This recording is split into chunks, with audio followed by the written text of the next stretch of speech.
Bonjour, bienvenue pour cette nouvelle émission. En 1985, Jean-Jacques Goldman et son complice Michael Jones font vibrer le top 50 avec Je te donne, une chanson qui revendique la tolérance et la différence. Plein feu aujourd'hui dans Hit Story sur ce titre que le chanteur a choisi de sortir en single contre l'avis de sa maison de disques. Je te donne est avant tout une belle histoire d'amitié entre deux artistes de talent passionnés de musique, Michael Jones et Jean-Jacques Goldman. Leur rencontre remonte à 1977. À cette époque, Goldman fait partie d'un groupe baptisé Taifong. Pour se faire remplacer lors d'une tournée, il passe une petite annonce dans un magazine et rencontre un guitariste et chanteur gallois dénommé Michael Jones, avec lequel il sympathise rapidement. En 1979, Michael compose plusieurs titres pour le dernier album de Taifong, Last Flight.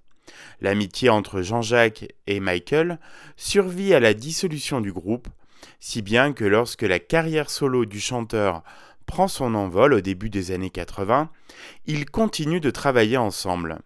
Ainsi, en 1983, lors de la première grande tournée de Goldman, ce dernier invite son pote Michael à l'accompagner sur scène. L'année suivante, alors qu'il travaille sur son quatrième album, non homologué, Jean-Jacques a l'idée d'enregistrer une chanson en duo avec Michael.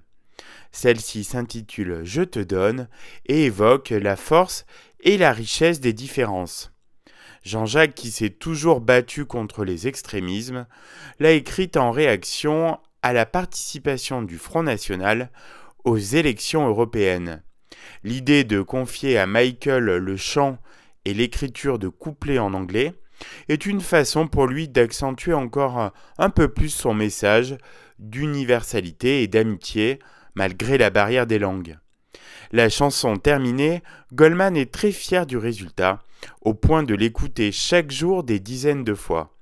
Il est persuadé de détenir un tube en puissance, sentiment rarissime chez lui.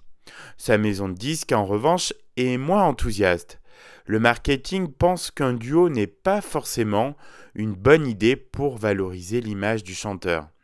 Les directeurs artistiques veulent bien que le titre figure sur l'album, mais en aucun cas qu'il ne devienne un single.